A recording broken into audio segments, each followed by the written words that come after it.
সম্মানিত দর্শক, আমন্ত্রণ ইউসিবি টু দ্য পয়েন্টে। আমি তারিকুল ইসলাম মাসুম আছি আপনাদের সঙ্গে। যে যেখান থেকে যুক্ত হয়েছেন শুভেচ্ছা, সবাইকে ভালো আছেন সেই প্রত্যাশা রেখে শুরু করছে আজকের অনুষ্ঠান। আলোচনার বিষয় নির্বাচনে নারীর হিস্সা। নির্বাচনে নারীর হিস্সা, জাতীয় নির্বাচন এবং গণভোট। বাংলাদেশের অর্ধেক ভোটার নারী। নারীর হিস্সা, প্রার্থী সংখ্যা কী আছে বা রাজনৈতিক দলগুলো নারী প্রতিনিধিত্ব কত করছে সেসব বিষয়ে আলোচনা হবে বর্তমান পরিস্থিতি এবং নির্বাচন পরিস্থিতি নিয়ে। আমাদের সাথে স্টুডিওতে উপস্থিত আছেন ব্যারিস্টার মিতি সানজানা, আইনজীবী, বাংলাদেশ সুপ্রিম কোর্ট। আপনাকে স্বাগত জানাচ্ছি। সম্মানিত দর্শক, আমাদের সাথে আরও আছেন আফরোজা পারভিন, তিনি একজন নারী নেত্রী এবং সমাজকর্মী। আপনাদের দুজনকে স্বাগত জানাচ্ছি। শুরুতে বলছিলাম নির্বাচনে নারীর হিস্সা। শুধু নির্বাচনে না, সবসময়ই তো হিস্সা থাকে। হিস্সা মানে হিসাব সম্ভবত, তাই না? মানে বোঝাপড়ার ব্যাপার। নারী পুরুষ এর অংশগ্রহণই তো একটা সমাজ, একটা দেশ, একটা পরিবার, একটা রাষ্ট্র। নির্বাচনে, জাতীয় নির্বাচনে নারীর ভোট লাগবেই। নারীর ভোট উপেক্ষা করে কেউ জয়ী হতে পারবে না। সবগুলো রাজনৈতিক দল এবং জোট চেষ্টা করছে নারীর ভোট তাদের পক্ষে নিতে।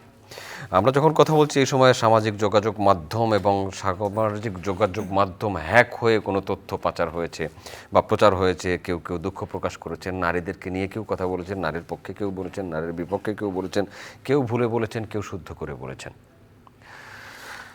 আফরোজা পারভিন, আপনাকে দিয়ে শুরু করতে চাই। অর্ধেক তার করিয়াছে নারী, অর্ধেক তার নর, কাজী নজরুল ইসলামের এই বাক্য দিয়ে শুরু করতে চাই। এই নির্বাচনে নারীর অংশগ্রহণ, নারী ভোটারের অংশগ্রহণ, নারীর প্রার্থী হিসেবে অংশগ্রহণ, রাজনৈতিক দলে নারীর অংশগ্রহণ কেমন দেখছেন?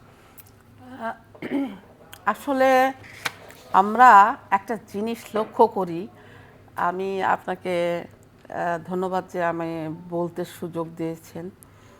তো আমি আপনাকে একটা সিম্পল কথা বলি। হ্যাঁ, আপনারা যখন এই জুলাই আন্দোলন দেখছিলেন না, জি, তখন আপনার নারী নারী নারী সামনে নারী, এখন নারী নারী নারী সব পিছনে নারী। তো এইটা একটা মানে খুবই দুঃখজনক। হ্যাঁ, আমি আদায় করলাম, অথচ আমার স্টেক নাই সেখানে। কে আদায় করলো? নারীরা আদায় করলো। ওরা যদি বলেন জুলাই আন্দোলনে ওরা আদায় করলো দেশটাকে, না? রাইট? তো আদায় করলাম আমি, কিন্তু আমার স্টেক নাই। এটা হচ্ছে কথা। যদিও আমি কোনো আন্দোলনে কোনোদিন যাই নাই, আমি যেহেতু এনজিও করি। হ্যাঁ, তো আমার কথা হলো নারী আদায় করলো, নারীকে কোনো স্টেক দেওয়া হয়নি। এটা খুবই নারীদের জন্য দুঃখজনক এবং অপমানজনক। দুঃখ এবং অপমানজনক। এটা একটা। তো এখানে আপনার 4% নারী যারা সংসদে বসবেন, নির্বাচনে অংশগ্রহণ করছে, প্রতিদ্বন্দ্বিতা করছে, নাও যেতে পারেন সংসদে, তাদের মানে দাঁড়াইছে কেবল, তারা 3.6%। এমনও হতে পারে যে 100% পুরুষ ভোট পাইছে। ব্যাপারটা বুঝেন তো। এইখানে আমি আপনাকে একটা কথা বলি, ডিসিশন মেকিং, সিদ্ধান্ত গ্রহণে যারা ইলেক্টেড হয়ে আসেন তারা কিন্তু ভোকাল থাকেন, তাই না? আর যারা সিলেক্টেড হয়ে আসেন তাদেরকে কিন্তু খুব বেশি সম্মানও দেওয়া হয় না, তাদেরকে ভ্যালু দেওয়া হয় না ওইভাবে, তাদের কথার মূল্যায়ন দেওয়া হয় না, এবং তাদেরকে কোনো সুবিধাও দেওয়া হয় না। যে আমার এলাকায়, ওর কোনো এলাকা নাই, ভাষা এলাকা। তো আমি যদি আমার এলাকায় একটা উন্নয়ন করতে চাই, দেখেন একটা পলিসি মেকারের কি কাজ? একটা পলিসি মেকারের কাজ হচ্ছে সারা দেশের জন্য পরিকল্পনায় কন্ট্রিবিউট করা, রাইট? জি। এই যে আমাদের এমপিরা যদিও একটা কাজ করে, যেসব চেয়ারম্যানের কাজগুলা বা এসব কাজগুলা করে, বিচার আচার এগুলো করে, এগুলো হচ্ছে চেয়ারম্যানের কাজ, কিন্তু এগুলা কোনো এমপির কাজ না। তো এখন ওদের কাজ কি? ওরা হচ্ছে পলিসি, বড় বড় পলিসি, মেগা পলিসি তৈরি করবে। হ্যাঁ, তারপরে আপনার এই পলিসিগুলোর জন্য একটা বড় একটা বরাদ্দ করবে। এই বরাদ্দ দিয়ে দেশের উন্নয়ন করবে। 5টা মৌলিক অধিকার তারা রক্ষা করবে: অন্ন, বস্ত্র, চিকিৎসা, শিক্ষা, বাসস্থান। এই 5টা মৌলিক অধিকার তারা রক্ষার জন্য যা যা করার করবে। পাশাপাশি তারা কি করবে? তারা আমাদের বাংলাদেশের যত নারী পুরুষ সকলের সুরক্ষা এবং নিরাপত্তা এটা নিশ্চিত করবে। বাংলাদেশের জিডিপি যাতে গ্রোথ, যাতে অন্য দেশের সাথে তাল মিলাইয়া চলতে পারে, এইটা তারা করবে। আর একটা কাজ করবে হচ্ছে যে আপনার ইকোনমিক ব্যালেন্স তৈরি করবে। Right, economic balance. আর একটা কী করবে তারা, সারা বিশ্বের সাথে আমাদের সম্পর্ক উন্নয়নের জন্য তারা কাজ করবে, যাতে করে আমাদের ব্যবসা বাণিজ্যগুলো অগ্রগতি হয়, যাতে পিছায় না পড়ে, বেকারত্ব যাতে না থাকে, এবং আন্তর্জাতিক পর্যায়ে আমাদের লোক যাতে আমরা ঠিকমতো পাঠাইতে পারি বিভিন্ন দেশে। এগুলার পলিসির জন্য তারা এই পলিসি মেকাররা বিদেশের সাথে যোগাযোগ করবে, রাইট। এগুলো হচ্ছে পলিসি তৈরি করে কি পদ্ধতিতে আমার লোকের কর্মসংস্থান করব, এবং লোক যেন ভুখা না থাকে, ক্ষুধার্ত না থাকে, তারা যেন তাদের পাঁচটা মৌলিক অধিকার পায়। আর একটা কাজ তারা করবে কিভাবে জানেন, পলিসি মেকাররা সারা দেশের আমার মানচিত্রের সুরক্ষা করবে। কেউ আমার ফসল যেন না নিয়ে যায়, কেউ আমার সম্পত্তির জন্য গ্র্যাব করে না নিয়ে যায়, কেউ আমার তেল যেন বিনা পয়সায় কেড়ে না নিয়ে যায়, আমার সম্পদ যেন বিনা পয়সা কেড়ে না নিয়ে যায়। এটা আমাদের এই এমপিরা নিশ্চিত করবে, রাইট। তো এখন এইখানে নারী পুরুষ দুইজনের অধিকার আছে, কিন্তু 51% নারীর অধিকার আপনি নিশ্চিত করতে হবে, তাই না আপা? তো এখন এই নারীর অধিকার নিশ্চিত করতে গেলে নারী যদি না থাকে এই সংসদে, তাহলে কি কি বুঝবে পুরুষরা যে আমার কি চাওয়া, আমার কি সমস্যা? আপনার এই প্রশ্নের জবাব দেখি মিতি সানজানা দিতে পারেন কিনা, বা সে বিষয়ে কি বলেন? নারী যদি সংসদে না থাকে তাহলে কিভাবে বুঝবো যে আমার চাওয়া কি, আমরা কি চাই? Absolutely right. বাংলাদেশের যত গণতান্ত্রিক আন্দোলন হয়েছে, আমরা সেই ভাষা আন্দোলন থেকে শুরু করে আজ পর্যন্ত প্রত্যেকটি আন্দোলনেই কিন্তু নারীরা, তারা কিন্তু একদম সামনের সারিতে থেকে তারা নেতৃত্ব দিয়েছে। কখনো মা অভিভাবক হিসেবে তারা তাদের আন্দোলনে তাদের যে হিস্সাটি সেটি নিয়ে তারা সামনে এসে দাঁড়িয়েছে অধিকার আদায়ের জন্য। কখনো আপনি দেখবেন গার্মেন্টস শ্রমিক হিসেবে নারী শ্রমিক তারা সামনে এসেছে। সো নানানভাবে আসলে, কখনো ছাত্রী হিসেবে, তো নানাভাবে আমরা দেখতে পেয়েছি যে সমস্ত গণতান্ত্রিক যে আন্দোলনগুলো রয়েছে সম্মুখ সারিতে থেকে তারা কিন্তু সেই নেতৃত্ব দিচ্ছে। কিন্তু যখন আমরা আসলে দেখতে পাই যে রাজনৈতিক সিদ্ধান্তের জায়গাটি, তখন কিন্তু দেখা যায় যে নারীর হিস্সা সেখানে আসলে জিরো। কেন বলছি?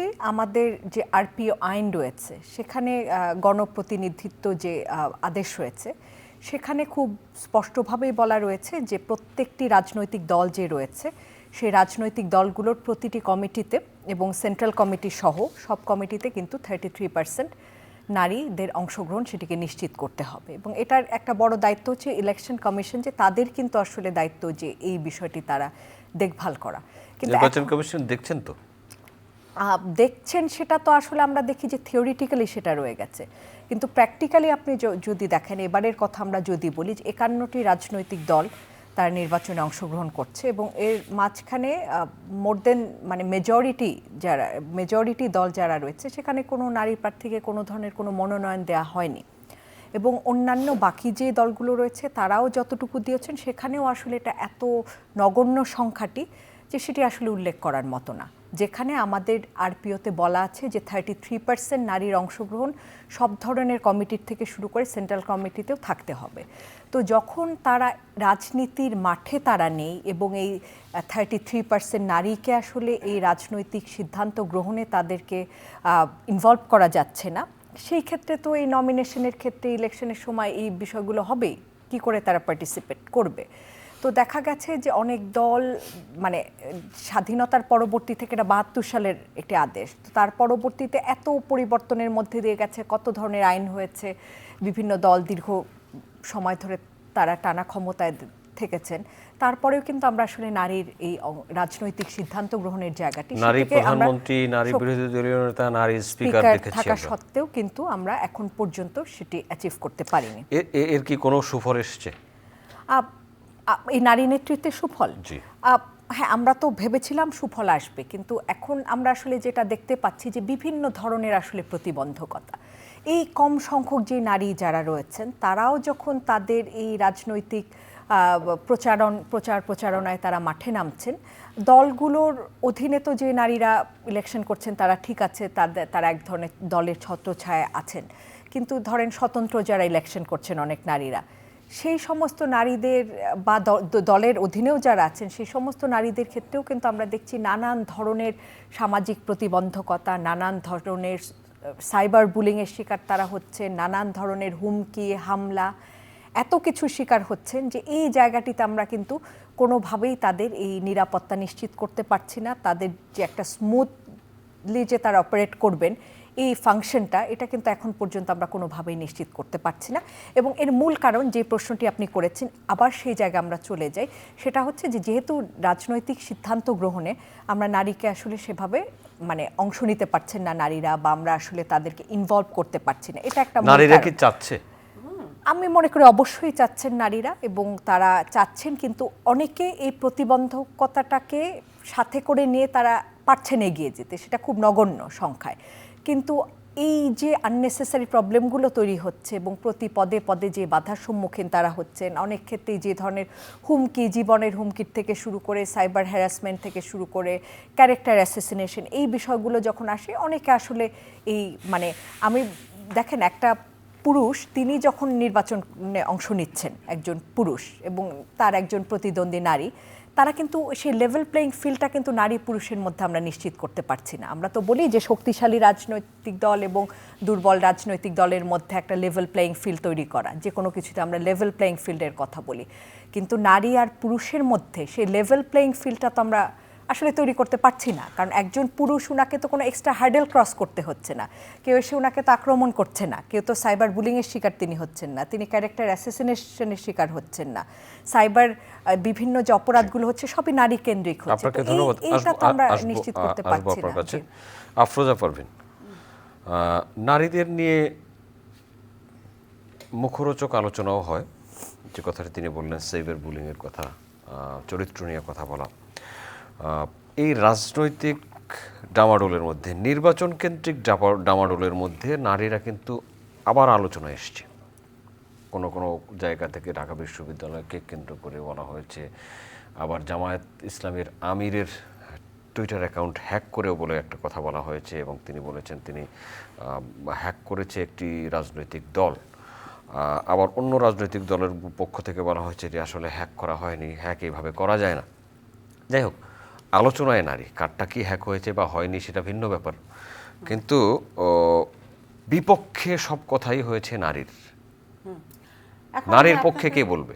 হ্যাঁ, আমি আপনাকে একটা কথা বলি। হ্যাঁ, আমি বিশ্বাসই করতে পারি না যে কোনো একটা নেতা, নেতৃস্থানীয় লোক এ ধরনের নোংরা কথা বলবে। আমি এটা বিশ্বাস করতে পারি না। এটা একটা বড় কথা, এটা এটা এটা হওয়া উচিতও না, এটা কখনোই হওয়া উচিত না। এবং আমি বিশ্বাস করি না যে ওই লোক, ওই ভদ্রলোক উনি এই কথাটা বলছেন। কারণ উনি ভোটের সামনে এইসব কথা, এত নোংরা কথা বলতে পারেন না। ঠিক আছে, আমার তাই মনে হয়। হ্যাঁ, তো এখন তো শোনেন, আমি আপনাকে একটা কথা বলি। ঢাকা বিশ্ববিদ্যালয় নিয়েও তাদের দলেরই একজন বলেছিলেন, পরে অবশ্য ক্ষমা চেয়েছেন উপজেলা পর্যায়ের। হ্যাঁ, আমি বলি, এইটা হলো, আমি আপনাকে বলি, আসলে ওইগুলা, আমি পলিটিক্স করি না তো পলিটিক্সের মধ্যে ঢুকবো না, কিন্তু আমি এই যে নোংরা খেলাটা বলতেছেন, উনি যদি নাও বলে থাকে, দেখেন, উনি যদি নাও বলে থাকে, এটা নিয়ে যে নোংরা খেলা হচ্ছে, হ্যাঁ, এই খেলাটাই জঘন্য। কারণ সারা বিশ্বের নারী জাতি নিয়ে এই যে নোংরা কথাবার্তা হচ্ছে, উনি না বললেও একটা নোংরা কথা কিন্তু হচ্ছে। এই যে নোংরা কথাগুলো হচ্ছে বা অপমানজনক কথা সারা বিশ্বের নারীদের নিয়ে হচ্ছে, আমি একটা কর্মজীবী নারী, আমাকে নিয়ে কথা বলা মানে সকল বিশ্বের কর্মজীবী নিয়ে কথা বলা। উনি না বললেও যেসব মানে মুখরোচক আলোচনা হচ্ছে, নোংরা কথাবার্তা হচ্ছে, এগুলো খুবই অফেন্সিভ। হ্যাঁ, আমি আসলে সত্যি কথা বলি আপনাকে, আমি কোনো পলিটিক্স করি না জন্যই আমি কাউকে দোষারোপ করতে চাই না। হ্যাঁ, কিন্তু এই যে অন্যরা যে এটা নিয়ে একেবারে মজায় টজায় কথা বলতেছে, বুঝছেন, এটা একটা দুঃখজনক কথাবার্তা, খুবই দুঃখজনক। হ্যাঁ, তো এইটা নিয়ে মানে এমন কিছু, মানে এটা কোনো এজেন্ডাই হতে পারে না। নারী উন্নয়নের জন্য কি তারা কথা বলছেন? নারীদের কর্মসংস্থান, নারীদের শিক্ষা, এই রাজনৈতিক দলগুলো, এই রাজনৈতিক দল, আসলে রাজনৈতিকতা বলা আমার জন্য খুবই অসুবিধা, কারণ আমি আসলে বস্তির মেয়েদের নিয়ে কাজ করি, তো আমি রাজনীতি কম বুঝি। তারপরেও ওই যে একটা কথায় আমার একটু আপত্তি আছে। আপনি যাদেরকে নিয়ে কাজ করেন তাদের জীবন মান উন্নয়ন, ক্ষমতায় তাদের অংশগ্রহণ, হ্যাঁ, সিদ্ধান্ত গ্রহণে তাদের অংশগ্রহণ কতটা নিশ্চিত হবে? তাদের এজেন্ডাটা অতটা আমি জানি না। হ্যাঁ, তারা নারী নিরাপত্তার কথা বলেছে, কিন্তু নারীকে এগিয়ে যাওয়ার জন্য প্রথম সারিতে কোনোদিনই নেতৃত্ব দিতে তারা চায়নি, যেটা আমি চাই। হ্যাঁ, তারা চায়নি, কিন্তু আমি চাই যে আমি যদি আজকে জামাত করতাম, আমি তো পলিটিক্স করি না, কিন্তু আমি যদি জামাত করতাম তাহলে আমার মনে হতো, মনে বড় কষ্ট হইতো যে আমি জামাত করি, এত কষ্ট করি, এত অবদান, এত আমাকে আগে যেতে দিবে না। আমি যদি জামাত করতাম আমার কিন্তু কষ্ট হইতো। আমি পলিটিক্স করি না, কিন্তু আমি যদি জামাত করতাম আমার মনে কিন্তু কষ্ট হইতো। আপনি জিজ্ঞেস করে দেখেন, প্রত্যেকটা জামাতের নারীর মনে একটু কষ্ট থাকবেই যে আমি এত কষ্ট করব একটু নেতৃত্ব স্থানে না, যেতে পারবো। তারা তাদের পক্ষ থেকে প্রেস কনফারেন্স করে বলা হয়েছে তারা পুরুষের নেতৃত্ব মেনে নিয়েছে। মনের কথা নারীর মনে কে না হয় হইতে চায় ভাই। সাইকোলজিস্ট আপনি ডাইটা জিজ্ঞেস করেন, নারীর মনের কথা জানা যায় না। নারীর মনের কথা আপনি জানবেন না, এরা সহনীয় হয়ে থাকে। আমার তাই মনে হয়, আমি জানি না ভাই, তা আমার মনের কথা আমি বললাম। আমি যদি জামাতে, আমি যদি কর্মী হইতাম, আমি জীবনে কোনোদিন কাউকে বলি নাই, আমার পরিবারকে কোনোদিন বলি নাই যে কোথায় ভোট দিছি, কারণ আমি পলিটিক্স করি না।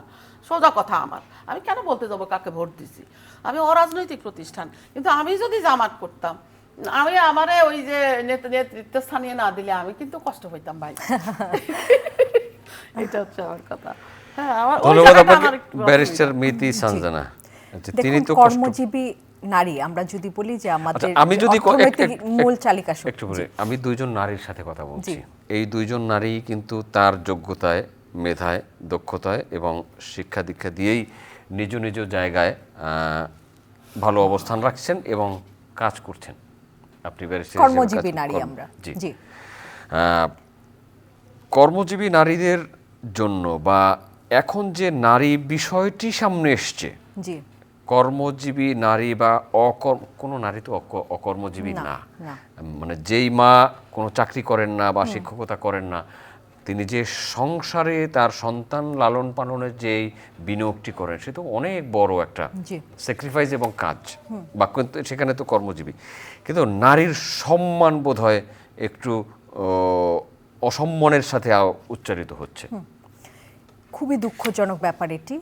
ধরেন যে নারীরা ঘরে আছে তাদের প্রতি পূর্ণ সম্মান রেখেই বলছি যে বাড়ির বাইরে যারা কাজ করছেন তাদের জন্য কিন্তু আসলে একটা ডাবল, আমি বলবো তাদের ওপর একটা বার্ডেন। মানে একই সাথে তাদেরকে বাইরে সামলাতে হচ্ছে এবং ঘর সামলাতে হচ্ছে।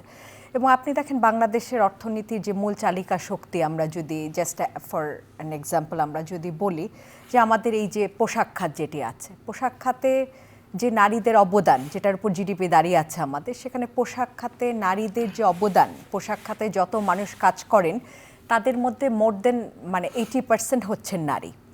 কৃষিকাজের সাথে যত মানুষ জড়িত তার ভেতরে কিন্তু মেজরিটি নারীরা আজকাল কৃষিকাজের সাথে জড়িত হচ্ছেন।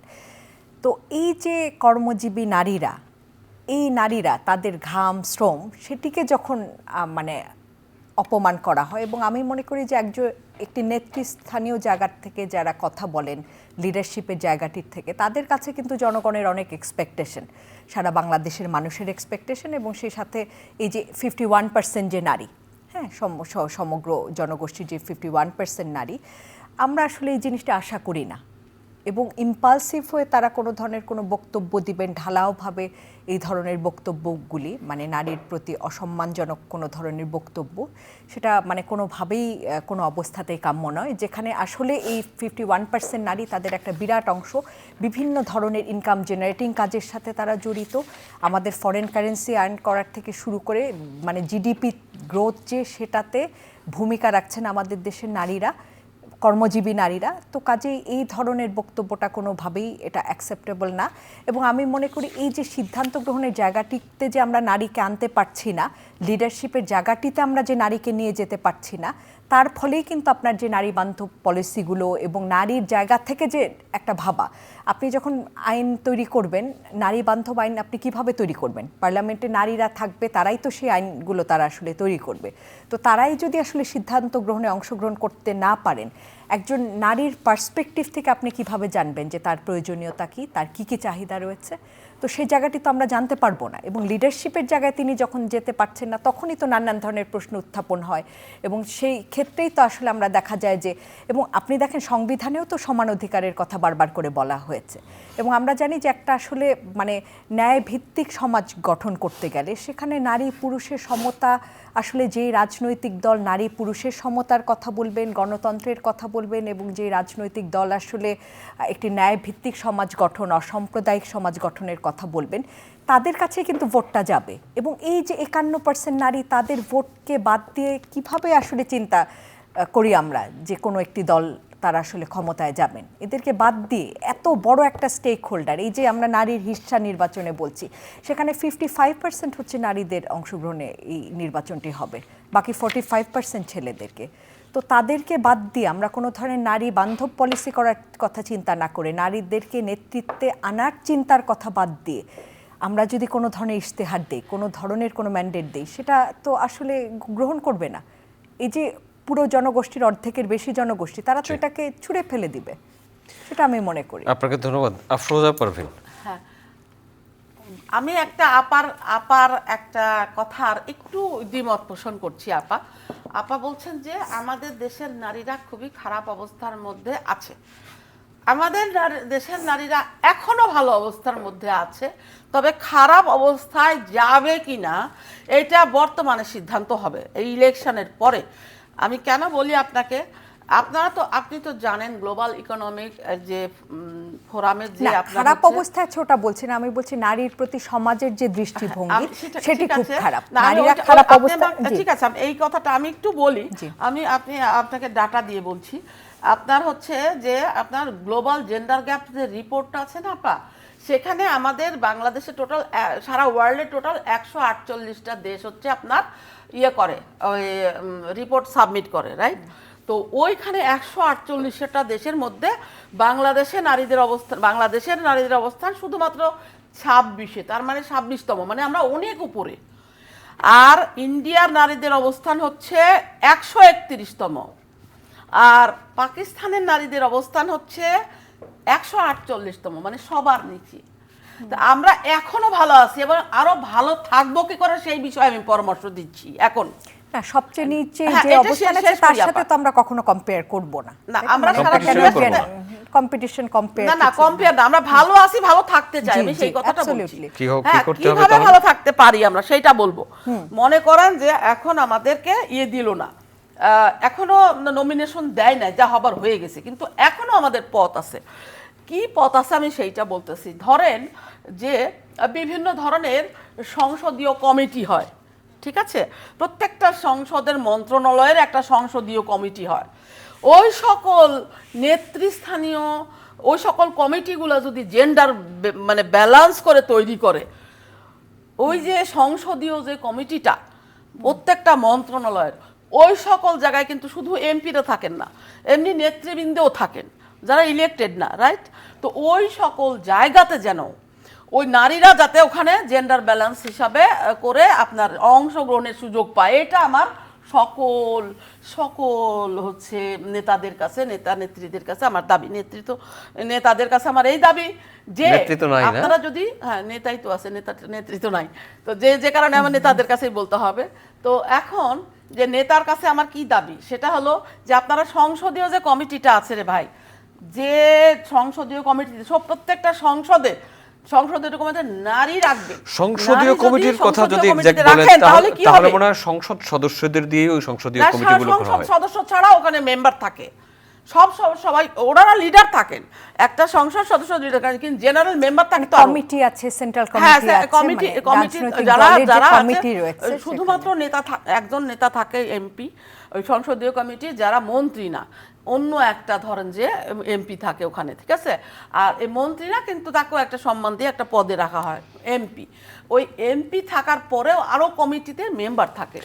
আমি যদি মেম্বার যারা আছে সংসদীয় কমিটি নাও হতে পারে, তাদেরকে নারী যদি যোগ্য হয়, ওখানে যদি ওই সংসদীয় কমিটিতে নারী ঢুকানোর স্কোপ আছে, তো এই সকল এই নেতা নেত্রীদের কাছে আমার বিনীত আবেদন, একেবারে ভাই জোড়হাত নেতাদের কাছে, যে আপনারা দয়া করে এই নেত্রীরা যারা এত কাল ধরে আপনাদেরকে এই ক্ষমতায় আনার জন্য মানে মানে জীবন প্রাণ দিয়ে এই আন্দোলনটা করছে, অথবা আপনাদের জন্য কাজ করছে, এই যে মেয়েরা নারীরা কত, ওই জামাত ইসলাম বলেন বা বিএনপি বলেন, প্রচুর যোগ্য নারী আছে। এনসিপি বলতে সব এনসিপিতেও অনেক যোগ্য নারী আছে। এনসিপি থেকে কিন্তু 6 জন উল্লেখযোগ্য নারী হ্যাঁ, পদত্যাগ তো করেছে। আমার কথা কি, ওই সকল নারীদেরকে যারা যোগ্য নারী, তাদেরকে আপনার ওই সংসদীয় ইয়েটা যদি আনা হয় কমিটিগুলোর মধ্যে, যারা যোগ্য, একেবারে যোগ্যতার মাপকাঠির কোনো ইয়া নাই, একেবারে যোগ্য হইতে হবে, তাদেরকে যদি নিয়ে আসেন তাহলে একটা জেন্ডার ব্যালেন্স ইয়ে হবে।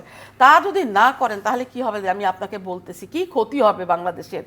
হ্যাঁ, সেটা হবে যে আমাদের যে পলিসিগুলো তৈরি হবে, কখনোই সেই পলিসিগুলা আমাদের নারী বান্ধব হবে না। আপনার নারী বান্ধব না হলে একটা 50% মানুষ এখানে আলাদা থাকতে পারে না। একটা পলিসির মধ্যে সেই সুবিধাটা নারীকে পেতে হবে, তাই না? তো এখানে আমি আজকে আমার কেন জানি একটা কবিতা মাথার মধ্যে আসছে, এত নারী নিয়ে, নারীদেরকে নিয়ে এত নেগেটিভ চর্চা করতেছে লোকজন, এগুলো দেখে আমার মধ্যে ওই উনি কি বললো বা না বললো, লোকে একেবারে রসায়া চর্চা করতেছে। তো যেই কারণে লেখছি আমি একটা কথা, নারীর শ্রমকে লজ্জা বলে দিস নেতাকে কলঙ্ক, বৈষম্যের চাবুক দিয়ে অন্তরে দেয় কলঙ্ক, কি অন্তরে দেয় আতঙ্ক। এই যে এই জিনিসটা যে দিচ্ছে, তারা যে আতঙ্ক দিচ্ছে এবং কলঙ্ক দিচ্ছে, এগুলো আমার কাছে দুঃখ। আমি কিন্তু প্রচুর কবিতা যেগুলো নারী দিয়ে লেখা আছে, আমার 4000-এর বেশি কবিতা লেখা আছে, তার মধ্যে মানবাধিকারের কবিতা আছে। আমরা শেষের দিকে চলে এসেছি অনুষ্ঠানের, আমরা শেষ করতে হবে। আর কিছু বলবেন? হ্যাঁ, আর অল্প একটু কথা আছে, সেটা হলো যে এখানে আপনার কয়েকটা সমস্যা আছে। সমস্যা হলো যে কি ক্ষতি হবে, ক্ষতিগুলা কি হবে, সেই ক্ষতিগুলো আমি আপনাকে বলছি। ক্ষতি হলো যে আপনার এখানে প্রত্যেকটা সেক্টরে নারীর নিরাপত্তার একটা স্বাধীনতা, এক নম্বর কথা যে স্বাধীনতা হরণ হওয়ার সম্ভাবনা আছে। হ্যাঁ, নারীর স্বাধীনতা হরণ হওয়ার সম্ভাবনা আছে। আর একটা আছে হচ্ছে আপনার নারীর বৈষম্য হওয়ার সম্ভাবনা বেশি আছে। বাল্য বিবাহ এবং বহু বিবাহ, এই দুইটা জিনিস বেশি হওয়ার সম্ভাবনা আছে। আপনাকে ধন্যবাদ। এটা যেন না হয় সেই দিকেই আমাদের মনোকামনা। মিতি সঞ্জানা, আপনাকে দিয়ে শেষ করতে চাই। বর্তমানে নারী কোথায় আছে, ভবিষ্যতে নারীর কোথায় দেখতে চান? জি, আসলে আমাদের সকলেই, আমাদের কন্যা, শিশু বা সন্তান বলি, নারী বলি, আগামী আসলে একটা সুন্দর এবং সুস্থ নিরাপদ জায়গা যদি আমরা রেখে যেতে চাই, সেই জায়গাটি ক্রিয়েট করতে হলে আমাদেরকে কিন্তু অবশ্যই এই নারীর নেতৃত্ব এবং